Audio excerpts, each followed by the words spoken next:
ওরে ফোনে দৌড়া দৌড়া দৌড়া। আমি দেখাই নিয়ে আসি খালি 5 মিনিট তো লাগবেই দেখাতে। হ্যাঁ হর হর মহাদেব। হর হর মহাদেব। দেখ হর মহাদেব। কেদারনাথ তো যাইতে পারবো না কবে, আর এখান থেকে দেখে নি। একদম ভুলে গেছিলাম জানো তো, মানে জিনিস কিনতেছিলাম তো বহুত নিচে গেছি। ঠিক আছে ঠিক এই আছে, যে হর হর মহাদেব। হর হর মহাদেব।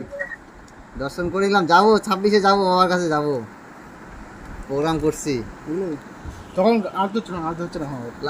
জায়গাটা সুন্দর, দিনের বেলা আরো ভালো লাগে। তখন আর তো ছিল গান হচ্ছিল, আরো তো সেই সুন্দর গান পাহাড় হচ্ছিল। টাহাড়গুলো দেখা যায় না, যেটুকু কেদারনাথ। আমি যামি না, মুড়িবাই যাম বলি।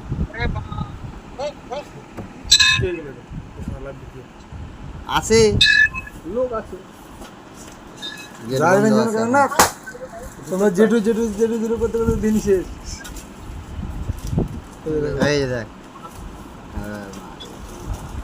হর হর মহাদেব। কবে যাবো কবে যাবো, নন্দী বাবা নন্দী কবে যাবো আমি। গেট বন্ধ করেছে। গেট তো বন্ধ হবে সন্ধ্যার তখন পরে সুন্দর gate আওয়াজ বন্ধ হচ্ছিল, হবে। তখন প্রাচলো।